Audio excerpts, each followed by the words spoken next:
Hey guys, welcome back. Adam Flowers here. Another episode of Mob Vlog. This is going to be a good one.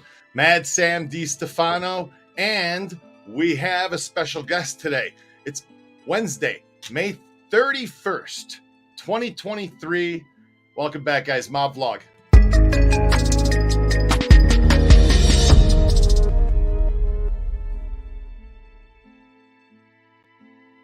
Red Wemette, how are you doing today? I'm doing chipper. I'm right here. Chipper. Wonderful. We're going to talk about Mad Sam. Red has a story or two about Mad Sam. We're going to be reading a little bit of The Mob of His Own by Tony Dark and a letter that Mad Sam penned to President Johnson. But before we get into all of that, we got a special guest with us today. How's it going, Joe? Hi, Adam. Hello, Red. Hi, everybody out there. Yeah, that's right. We have Joe Cullotta on the show today.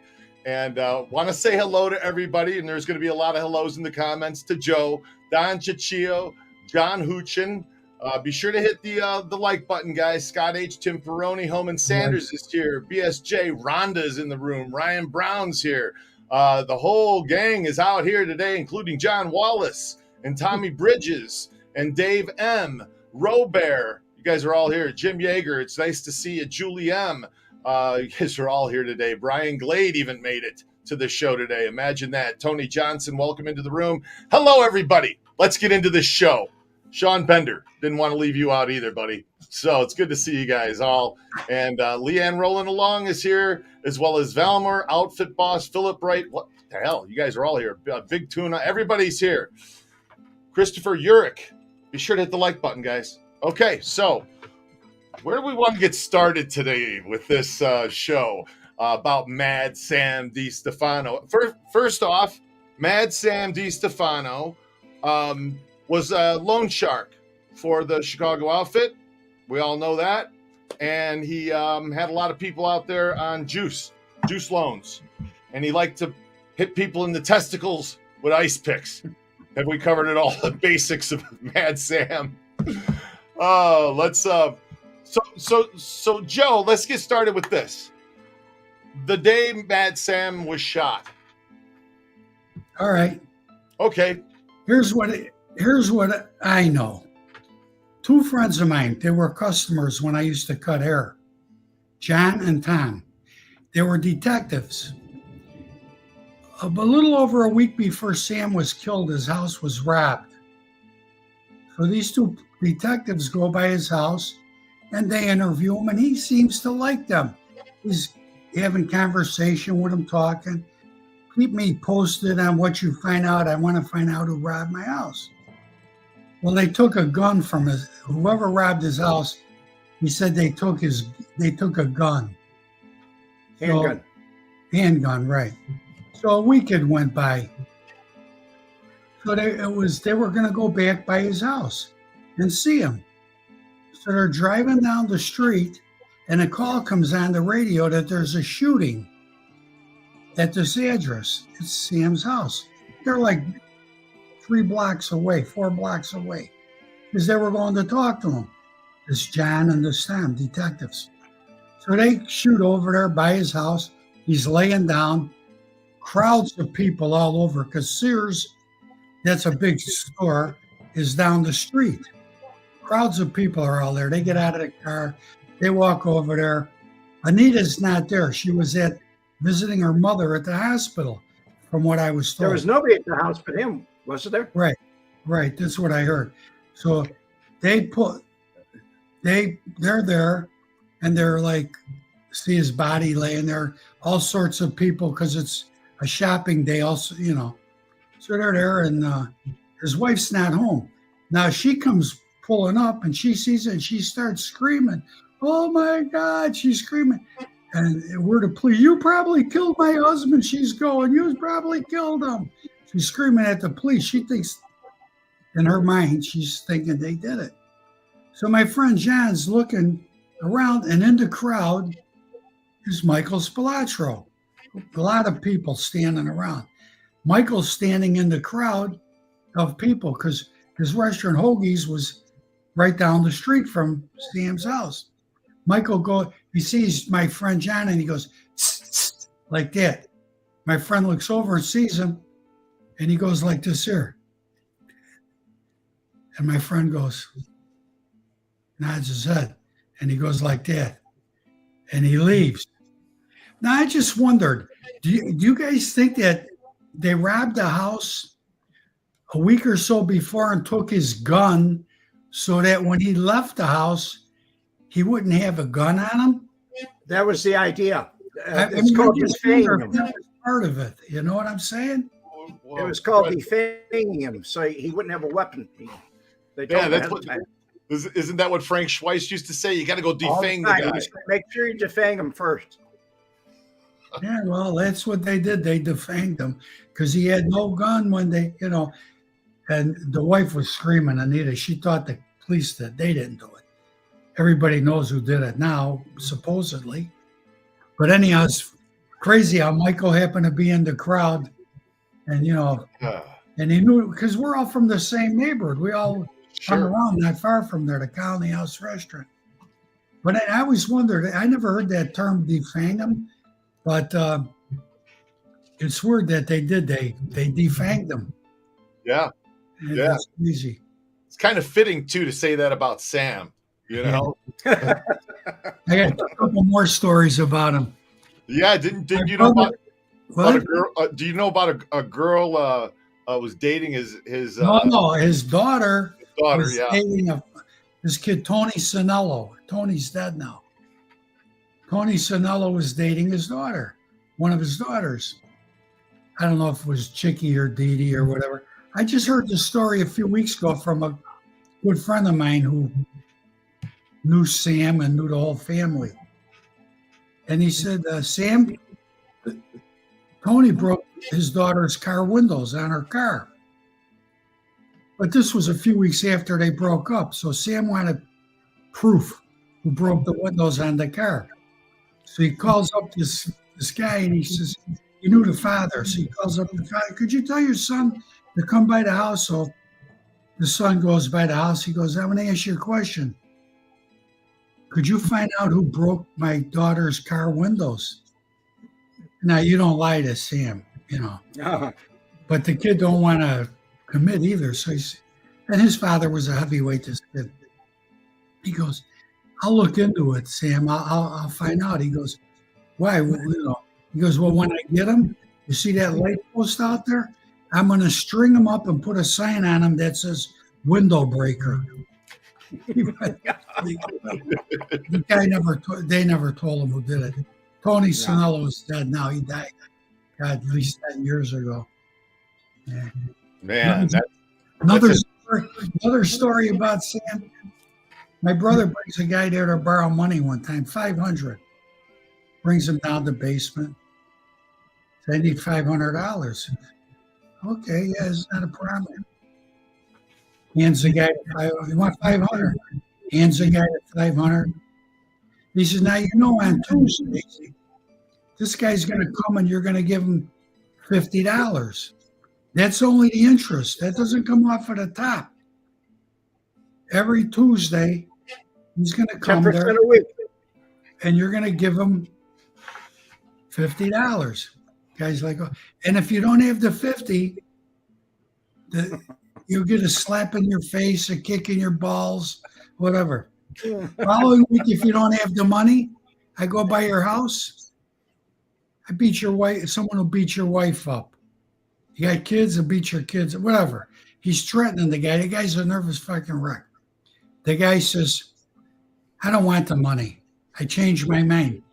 He hands Sam back the money. Sam goes, you're short. The guy goes, what do you mean? He goes, you held on to my money. You owe me $50. Guy said, I didn't leave the basement. I don't care. You touched my money, you owe me $50. The guy gave him $50 that he had on him. He couldn't wait to get out of the house. He was scared to death. Got out. Sam was a tough guy. But yet I know two other guys, that he would go dress up and play Santa Claus at their house. Could you imagine it?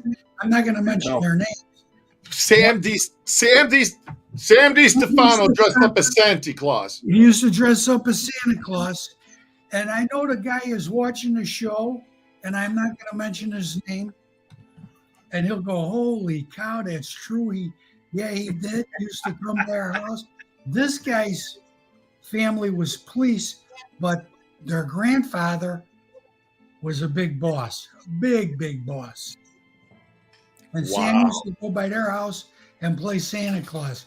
Could you imagine it? No. Oh no, I can't imagine. True story. That's true story.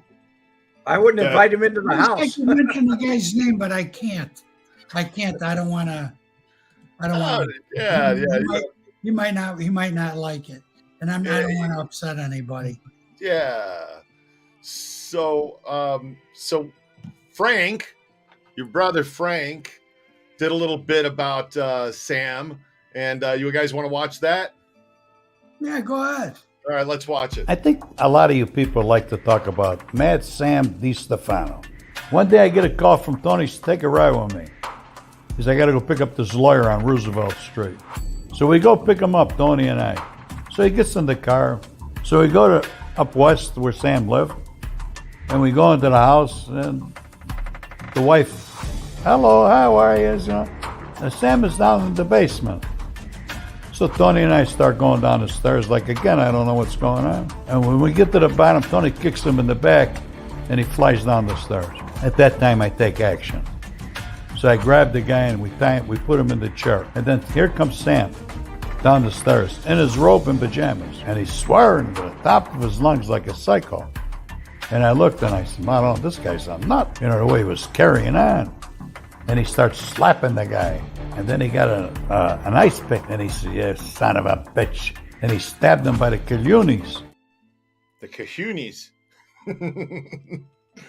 Look, that was his signature thing, wasn't it? The ice pick to the cajunis. That's what they used to say. No, they say he was a nut. Said he come down the stairs screaming in his bathrobe. This is Mad Sam. This is rare footage of Mad Sam on stage saying, "Don't threaten my brother." Listen to this. Guy's frothing at his mouth. Mad Sam flew into a rage when the media questioned him about his brother Mario. Touch me, but don't touch my brother. I don't like it when you touch my brother. Don't look cross-eyed at my brother. Then I became what they call a raving maniac. Do I make myself clear?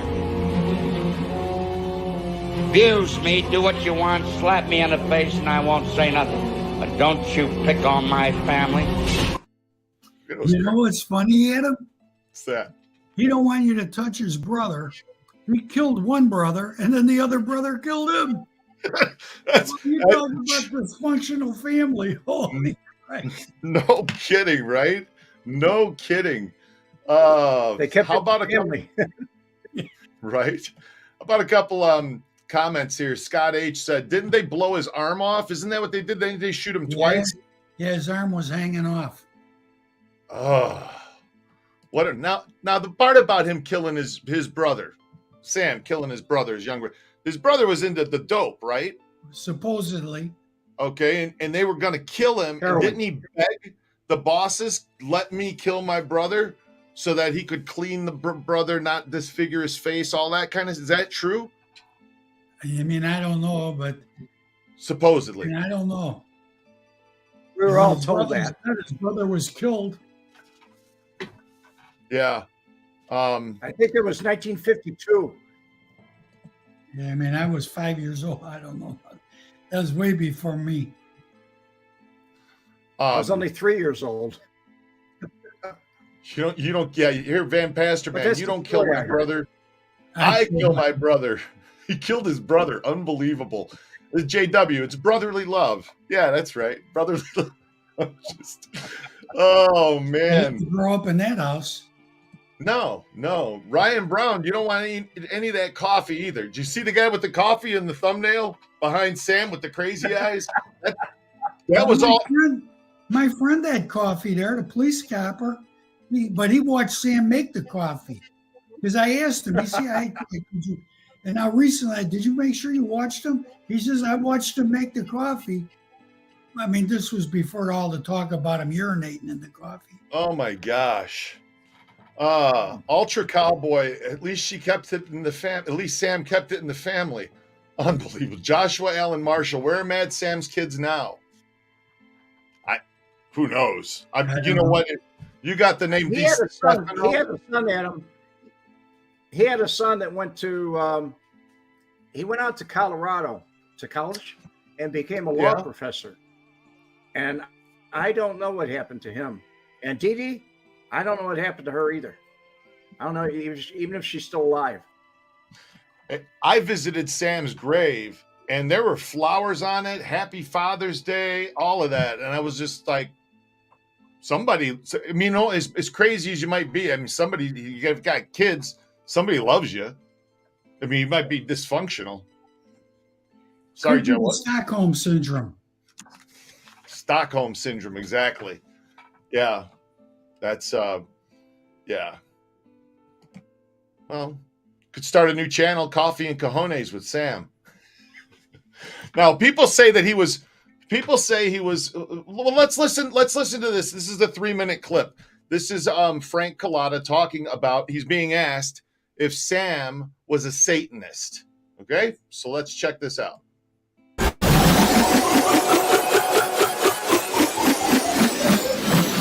Let's talk about Mad Sam a little bit today, Frank. Mad Sam DeStefano? Mad Sam DeStefano. Okay, this is from Joe Tamburello. He said, Sam was a nut job. The craziest story was the one time his wife pissed him off and he went out and abducted a guy on his lunch break, forced him back to the house and forced the guy to have, and his wife to have sex. Does this really happen? Yeah, that really happened. And then the guy ran to the police and he was able to prove that he was in Sam's house because he left his lunch pail. He was a black dude. Sam was fucking sick, mentally retarded. Probably couldn't fight his way out of a paper bag, but that don't make him not dangerous. The guy was dangerous. You want to know who killed him? His brother Mario and Tony Splaccio. Tony pulled the shotgun or whatever. How did I know? Tony told me. How else would I know that? That him and Mario, Sam's brother. You know, them two brothers. Sam killed his younger brother too. So, it wasn't hard for Mario to kill Sam. So that's the story I got out of Tony. That's Tony telling me. All right? So what else? Megalodon Unlocked asked, was Mad Sam really a Satanist? He was a what? Satanist? A Satanist, yeah. People say he was a Satanist. He likes Satan. Yeah. Of course. He was. Oh, sure he was. He was the devil himself. He was a sick bastard, that guy. Yeah, when you looked this guy in the eyes, what did you see? A sick man. Black pupils. Black. No shine in them. Hollow. That means he had no soul. That's what I seen. He didn't scare me, but I wouldn't want to be alone with him or with two of his friends and me with him. There's no way I'd walk into something like that. Dylan Christopher said, hey, Frank, keep the vids coming. I made sure to prescribe. My question for you is, did Sam DeStefano have a nice or sensitive side amongst his other insane behaviors? If he did, I never seen it. If he did, I never seen it. I never seen anybody teasing with him, joking with him. There was always a serious side. And he always complained. The only time I seen him vulnerable was when we were in Stateville Penitentiary together. He was in a hospital ward. He'd come from Menard, that was a prison, and they shipped him over to Stateville for evaluation for something. And he happened to come into the ward, one of the wards that I was in charge of. And I kissed my ass because he had nobody there to protect him. I was the guy from the streets that he knew. And I treated him with the utmost respect. That's what you're supposed to do. Okay, so pretty interesting. He says right there, Frank said, was he Satan? Satan himself, Rick Charlton. Frank said in one of the videos, Sam was possessed and worshipped Satan. Bro Bear, we miss Frank. Yeah, wish we all miss Frank. Gomph, I worked with a woman in the same last name who looked very much like him.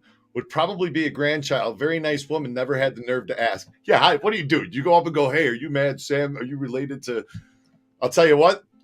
Though, guys. Couple of months. Back in October, November, I had somebody book a ghost tour with me with the name Spilatro, and I did ask. I was like, hey, we do the mob tour. Any relation? And she giggled. She was like, yep. And that's what it was left at. That was it. So, Brian Brown, thank you for bringing this up.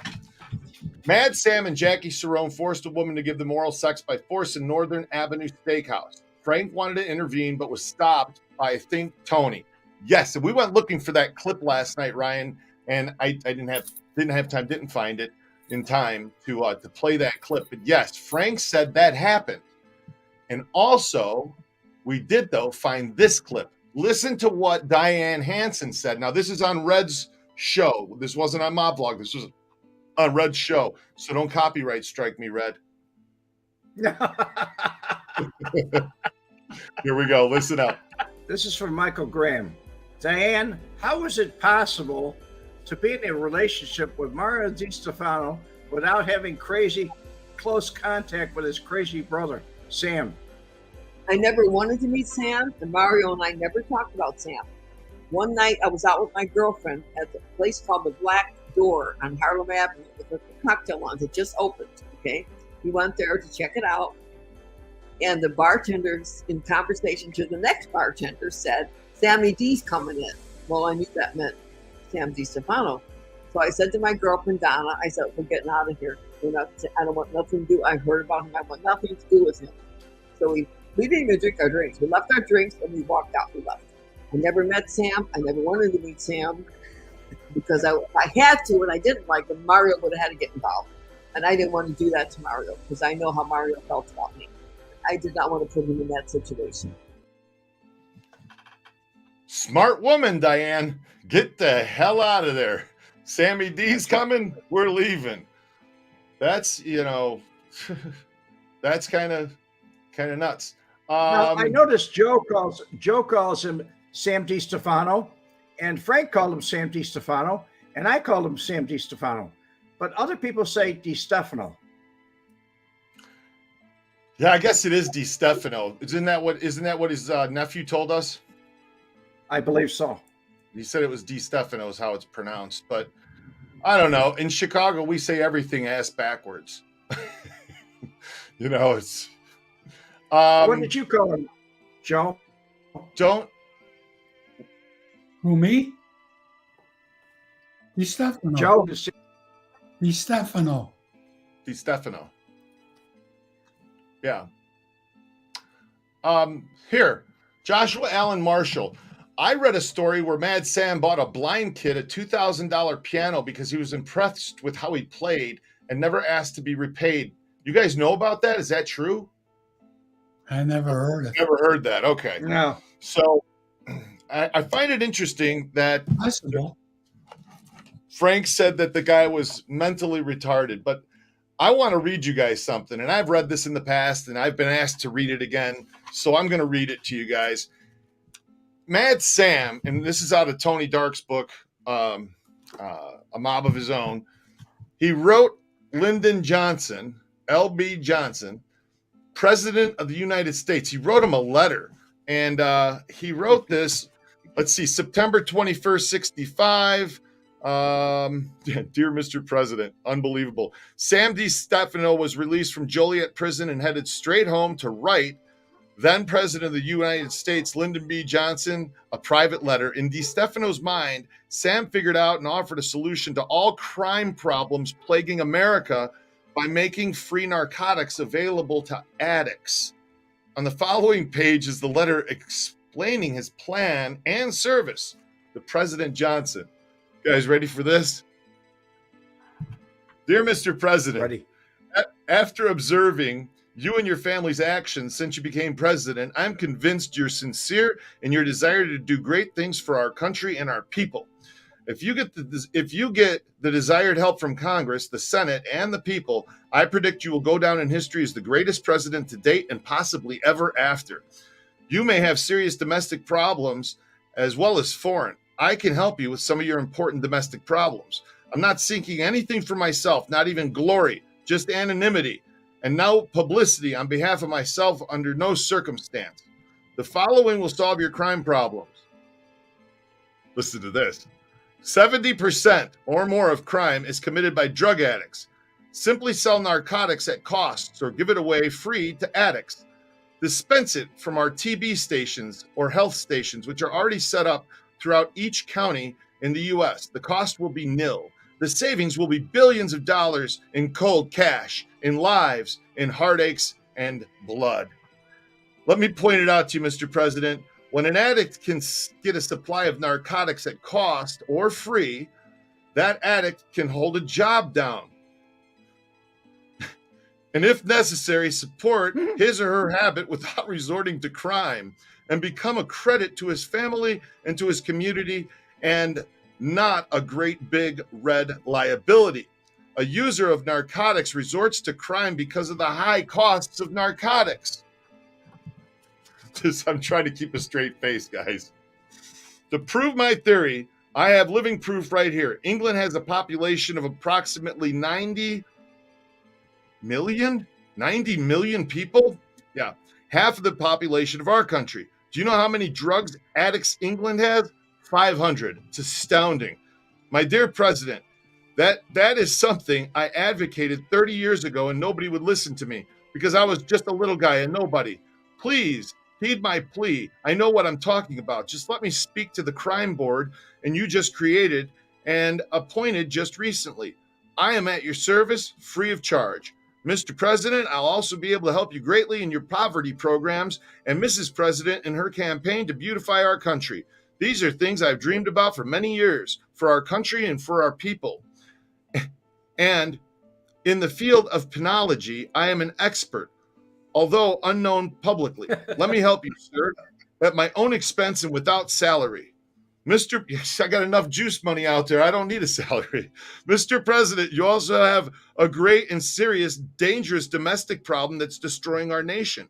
That problem is the Gestapo tactics of our former beloved FBI, IRS, judges, etc. are using these days. The Gestapo tactics that they're using these days. I love it. It became serious, with all due respect for our late beloved president, during Bobby Boy Kennedy's administration, and now is a nightmare to each and every citizen, young or old, throughout our land. There is more serious justice, and there is no more justice and constitutional law meted out in our courtrooms, federal or state. Judges, prosecutors, FBI, IRS, etc. are tyrants. The newspapers rule them in my city and state, and I believe in most states. It's the lynch law, the kind Bobby Boy Kennedy taught them. Personal vengeance with Gestapo tactics and taxpayers' money. Arrest, frame, and buy evidence is the order of today. Fill the penitentiaries up. Clog the courtrooms with framed testimony and railroad people to prisons. Sir, I now have a little sad news to relate to you. I am the infamous Sam DeStefano of Chicago, Illinois. The newspapers call me a gangster and a mobster, Cosa Nostra, etc. I am none of those things.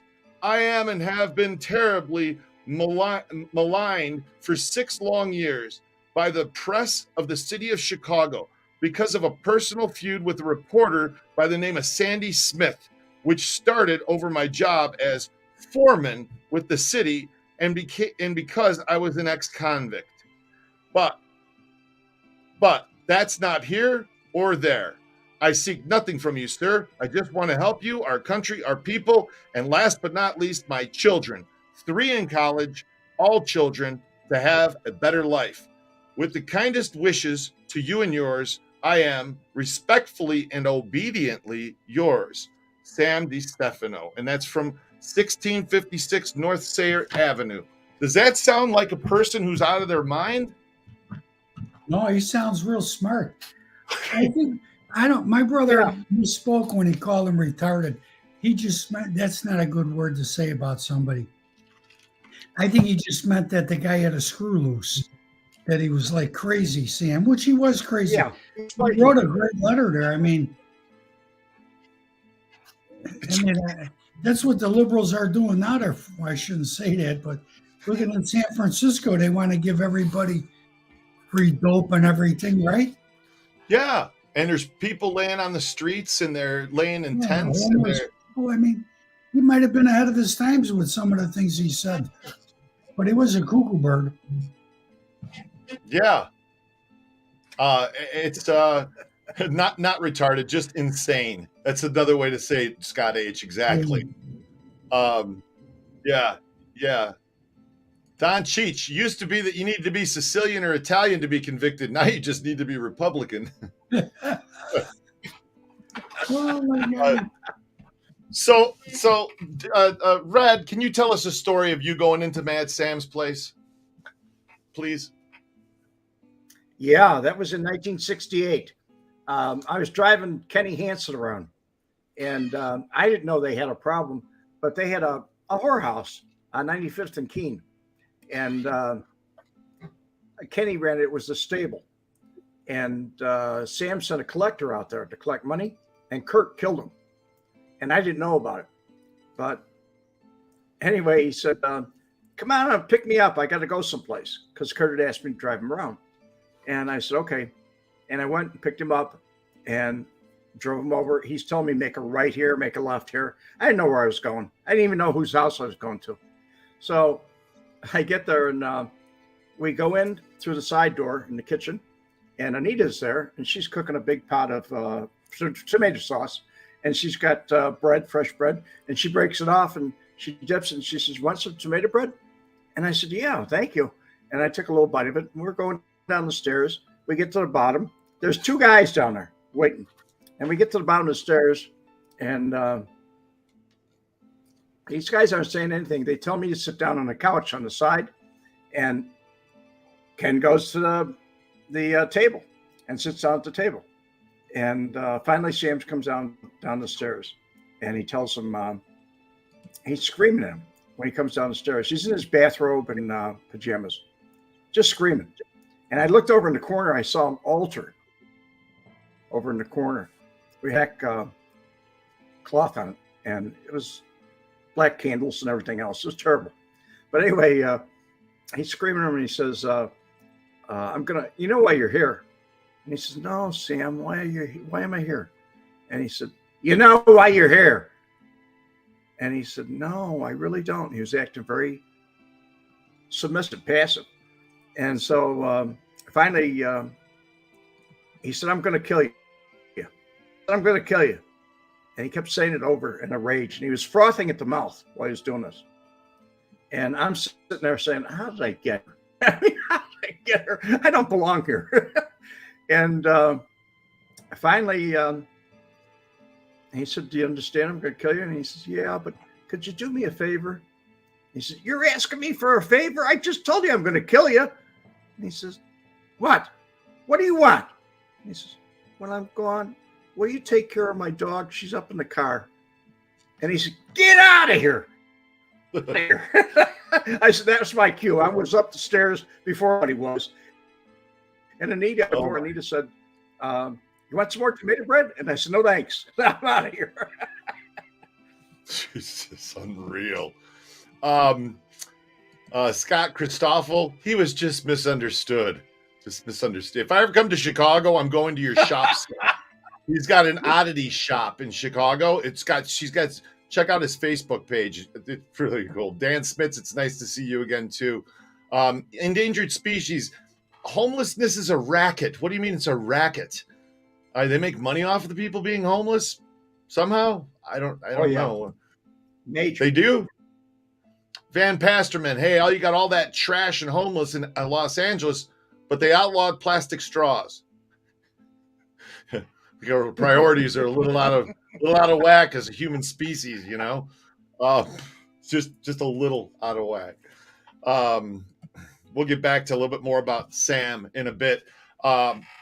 Frank told a story about on the channel about getting some walkie-talkies as a peace offering. I thought it was from Pete Basil after they had the fight in front of over the Persian rug robbery, and him saying it was, and he gave him these walkie-talkies. And in the video, Frank said, "I sent the walkies to this guy back in Chicago." He never said who the guy was. Do you want to enlighten us, Joe?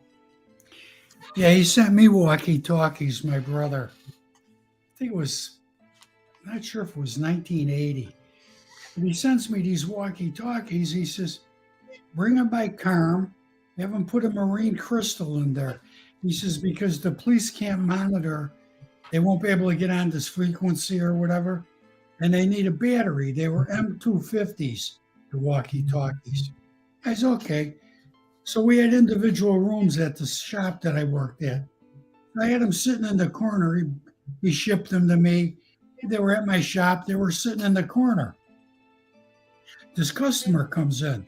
He's been coming there for a little while now. His name was Jay Rutilli. He owned Force Security. They do alarms and stuff like that. So he's been coming in, and everybody knew his father. Supposed to be good guys and everything. So he's in my room, and he goes, "Them are nice walkies you got there." He goes, what are you doing? I said, they belong to my brother. He wants me to get a marine crystal put in.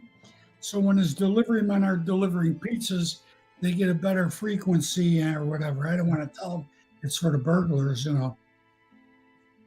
He goes, oh. He says, you want to, what do you haven't done? I said, I bring him by a guy. He's going to put a crystal in a new battery pack or whatever. He says, I'll tell you what I'll do. He says, I got a set of M500s that are like brand new. I'll trade you these walkies for those walkies. I said, well, I don't know. I have to ask my brother. He says, and I'll put a marine crystal in there. And I'll give you $150. So when things are too good to be true, they're too good to be true, right? So I says, okay. Always. You call my brother and ask him. So I call him on the phone. I say, Frank, this guy wants to trade walkies. You'll get the M500s with a better battery and the marine crystal, and he'll give $150. He will. I go, yeah. He says, well, you keep the $150. Tell him okay. So I switch. The guy goes, comes back with these other walkies, gives them to me with a check from his business for $150 and the check stub. So I take the check, I cashed the check, but I still got the check stub that it came with her, you know. My cousin Bumps is going to Vegas the following week. He says, I'll bring him to your brother. He brings the walkies to my brother. Well, they had my brother's house bugged because of the furniture thing. When they got the hot furniture, they bugged his house. Now the walkies come there. They were stolen from Ellis Air Force or Nellis Air Force Base in Las Vegas. They came all the way back to Chicago with Sal Romano. The cops that arrested, Chicago cops arrested them with them. Now, but because the walkies were from Las Vegas, the feds come in on the case. So they get the walkies. Those are the walkies they gave to me that Sal Romano stole in Vegas. Those are the walkies that Julius Rutilli gave me to send to my brother. Now, my brother gets the walkies in his house. His house is bugged. He's got the walkies. He's talking about the walkies on the phone. They break into his house. They charge him with stolen walkie-talkies from coming across the state line, taken from a government base. He calls me up. What the fuck, them walkies you gave me, Joey? They were stolen from Vegas. I go, freak, I got them from a guy over. I see, he even gave me a $150 check. And I got the stub from it. And so I could prove that we thought they were legit. He said, send me the stub. I go, I'm not going to send you the stub. If it gets lost in the mail, we're fucked. I says, I'll send you a copy of it. So I sent him the copy, and he beats the case. He goes to court, John Mamet's his lawyer. He beats the case because he's got proof that we got him legit. I still don't know that this Julius was a ATF technician for them. He worked for the government. We didn't know it. I go down in front of the grand jury. I get subpoenaed in front of the grand jury. Who's walking out? Jay Ratilli. What are you doing here? You don't even talk to me, the guy. Here he was a customer. He switched to Walkies. He don't even talk to me. He's in a suit. And so I don't see him. My brother beats the case. A month ago, I'm sitting in Dunkin' Donuts with this guy, Keggs. We're sitting there eating coffee, and I see a forest security truck pull up. The guy gets out, and I tell the guy I'm sitting with, Johnny, I go, the guy, and I tell him the whole story about what happened. Oh, shit. So now the guy comes walking in. I go, you work at Forest Security? He goes, yeah. I go, you know Jay Ratilli? He goes, I am Jay Ratilli.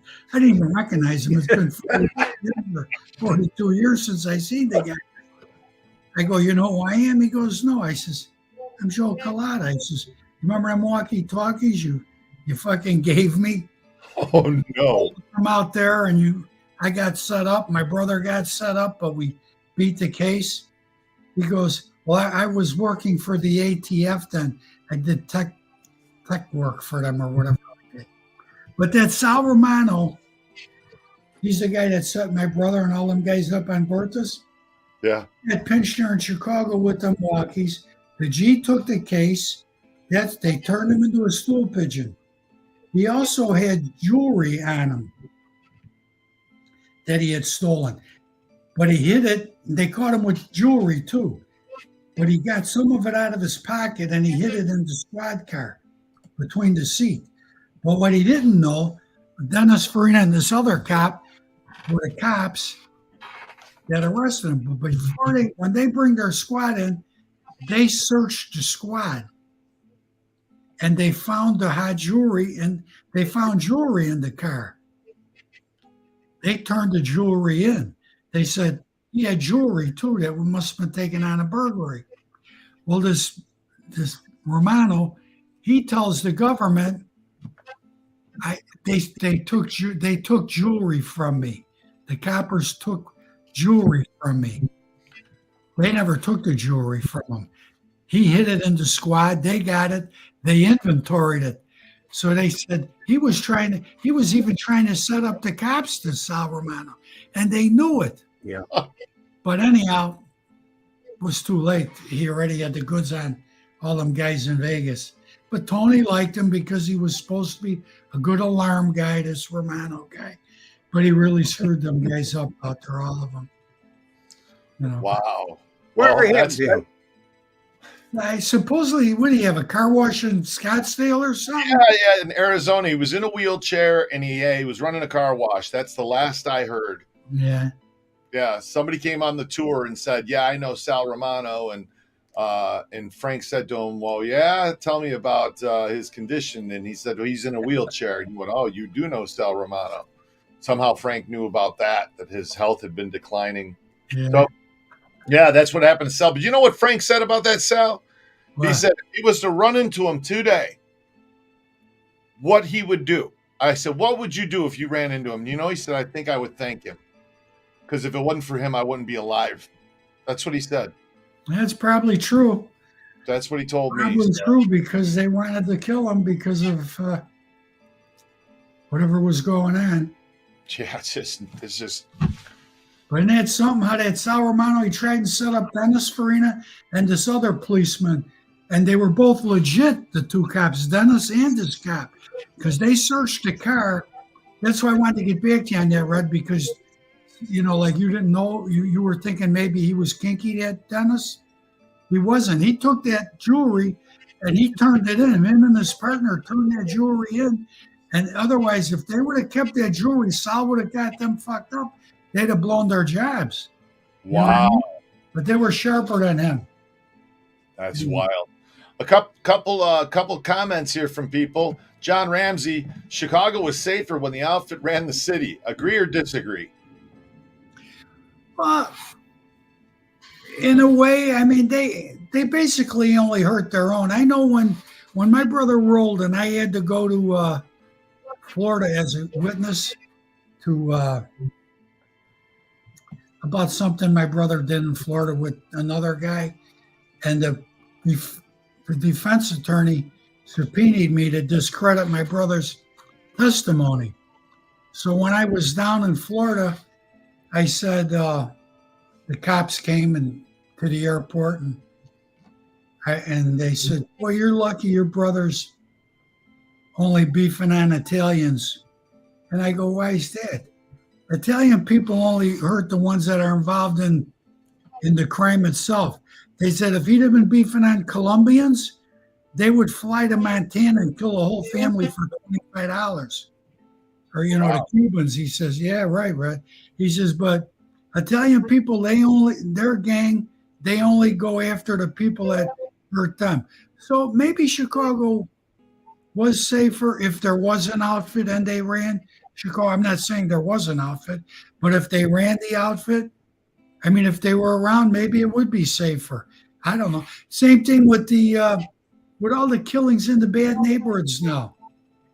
When Jeff Fortin and Larry Hoover were on the street, there wouldn't have been this many killings. I'm not saying what they did was right, but they had it organized. They didn't have this corner one gang, that corner another gang. They ran it, and they got all the money, but they weren't going around shooting people all over the place like they are now. So sometimes, I don't know. Labor Day over the weekend, what was the total? 58 shootings with 12 casualties? Mayor, I thought he had a plan. What's he going to send psychologists by the people's houses, not the police? That don't work. Jesus. Unbelievable. Unbelievable. I'm not saying there was an outfit. I never said there was an outfit. I don't believe. Like a guy told me one time, Joe Lombardo told me this. He said, 4 Irish guys standing on the corner talking, you know what they call it? Politics. 4 Italians on the corner talking, Yeah. Organized crime. He says, so. Oh, that's hilarious. Even at Joey's sentencing hearing in Family Secrets, he said, "You want to know who the real bosses are? The real bosses are the 50 aldermen." Right, they are. I said that too. Yeah, that's pretty wild. I don't know if it's like that anymore, but that's how it used to be. No. Heck, when I worked by Igor, we had John Aiello was a customer. He was the alderman. Lou Farina became an alderman. He was a customer. I mean, we had ward committeemen coming in there. Those guys, you wanted a job? So ward committeemen had more power. They had more power than the aldermen. They throw their party.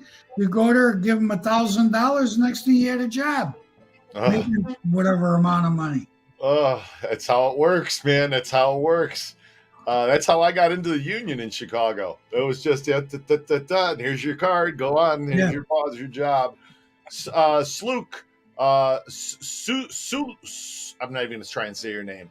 Zuluk. Anyway, the not-for-profit homeless and drug rehab centers make big dollars too, especially the CEOs and chair members. One in Chicago, especially. See, I didn't know there was a racket in the but somebody's got to supply the dope and all that.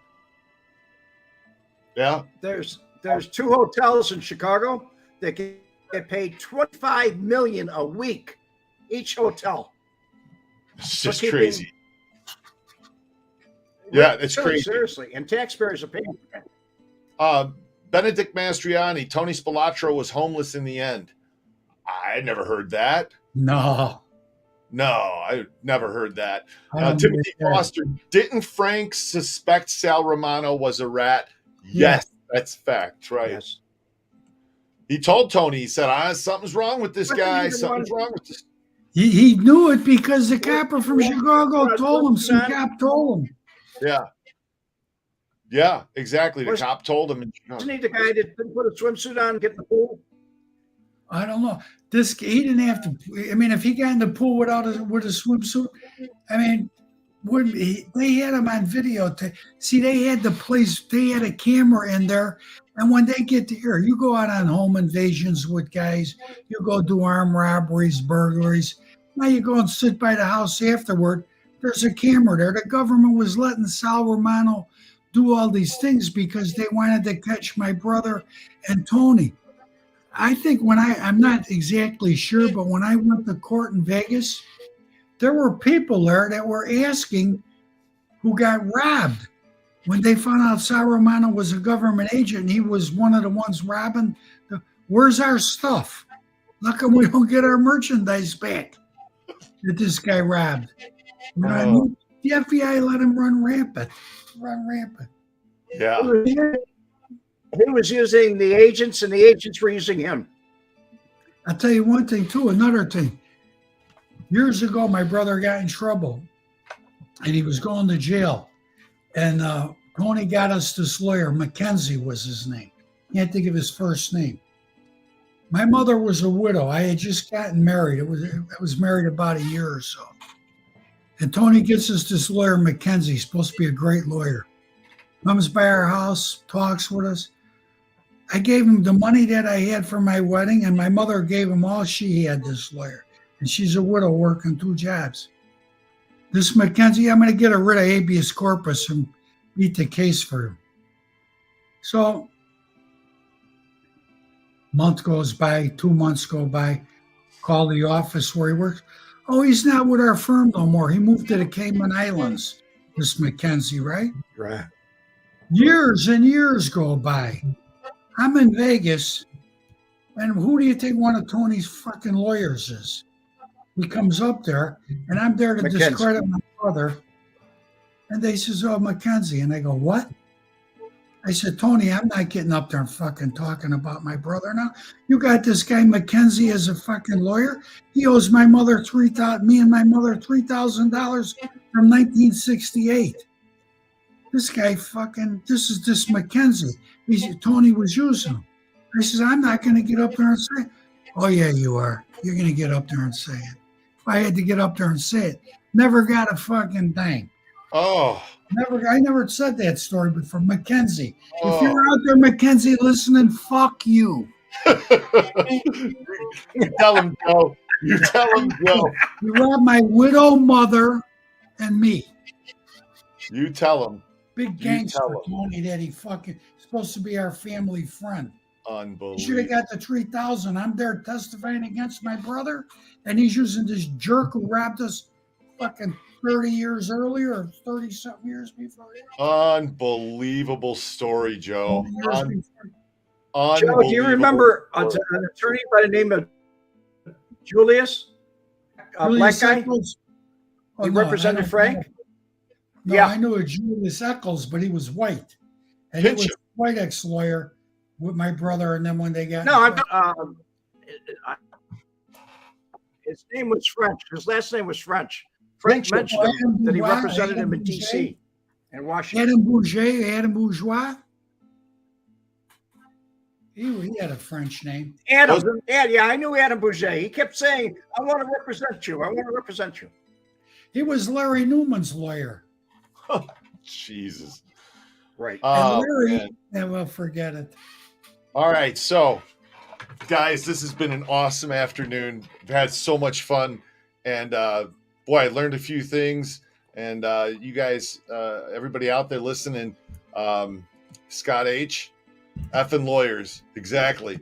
Greg Polly, great show, guys. Thank you. God bless. And all the Bob fans, hit the like button. Hit the like button. And I got a quick announcement. I want to make this announcement before we get off air.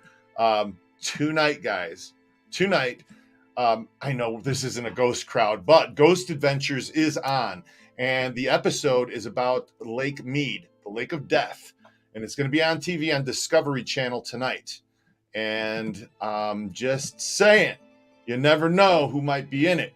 Wednesday, 9 o'clock Central Time. So if you're on the West Coast, it'll be coming on at 7 p.m. East Coast, it'll be coming on at 10 p.m. But yeah, we talk about the barrel out at Lake Mead. That's what we talk about. So it's gonna be fun. So any of you Ghost fans out there, check it out tonight. You never know who's going to be on the show. Just saying, maybe somebody from Vegas. Maybe my man Adam. Maybe. You never know. And guys, if you come out here to Vegas, get on the Vegas Mob Tour. Check out the Vegas Crime Tour. It's a lot of fun. I want to say one thing before you leave, Adam. Yeah. They're working on the script. It's all ready, but they got a writer's strike, and the showrunners, the studios won't do anything because of the union stuff. So the showrunners aren't going to bring it in because of the studio isn't going to do nothing now. But unless we become the producers, then there's a way around it or something like that. But it's going to happen. I talked with the lady who's the executive producer, and she's real confident. Once things get back, once the writer's strike is over, everything is going to be good. Well, let's hope and pray that the writer's strike ends so that this thing can get underway. Yeah. Timothy Foster, did they find out who was in the barrel? Watch Ghost Adventures tonight, okay? It's going to be a lot of fun. Red, Joe, thank you guys both for coming on. Guys, hit the like button on your way out of here, and we'll see you next time. Thanks a bunch, Joe, for coming on, and we really appreciate it. And we appreciate you. We appreciate your family for helping to get you on here too. Yeah, it was a tour today. We're very, very appreciative of your family. My daughter worked hard to get out. Say hello to my kids and everything out there. My daughter Andrea's birthday was last month. I meant to say happy birthday to her, but that's awesome. Hey, we'll have you on again soon. It's been fun. See you over on your channel, Red. Bye, guys. Have a good day. Mob Vlog.